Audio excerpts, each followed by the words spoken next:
ঠিক আসো, তোমারও কাজ আছে। কতই আগুন জ্বালাবো আবার? তোমার কাজে হচ্ছে আগুন জ্বালানো, তুমি বোঝো নাই? তুমি বসে বসে ভাত খাবা, এত সোজা? হ্যাঁ, আমার জিনিস তুমি হলো বসে বসে ভাত খাবা, ঠিক মতো বাজার করবে না, ঠিক মতো কর্ম করবো না, আর তোমাকে বসে বসে ভাত দেওয়া হবে নাকি? এত সোজা মনে করিও না, তুমি এত সোজা মনে করিও না। হ্যালো গাইস, আপনারা কি ভাত খাবেন? ভাত খেতে চাইলে চলে আসেন আমাদের বাড়িতে, চলে আসেন আমাদের বাড়িতে, চলে আসেন। জায়গাটা তো দেখাও, তাহলে তো আসবে। আমাদের দেখেন কত সুন্দর ভাত হওয়ার পথে, আপনারা ভাত খাইতে চাইলে চলে আসেন।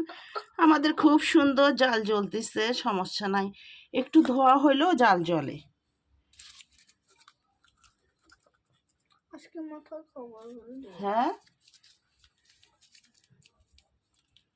তরকারি এগুলো কেমন কেমন পুরুষ লোক? হ্যাঁ, খড়ি নাই, বাজার নাই, তরকারি নাই, তেল নাই, খালি একটা ভাত আনলে হবে নাকি? হ্যাঁ, খালি একটু ভাত হলে হবে? এর নাম কি সংসার?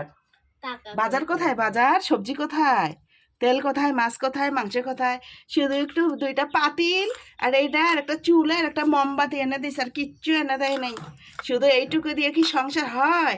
এই একখান পাতিলাই দেখো, এই দুইখান ছাড়া কিচ্ছু নাই, কোনো কিছুই নেই, হাট বাজারও নেই, কিছুই নেই, শুধু একটু ভাত, শুধু লবণ ভাত খেয়েই থাকবো আজকে আমরা।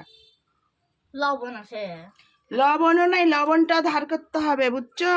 লবণটাও ধার করতে হবে। ভয় পেয়ে পালাইছে এটা।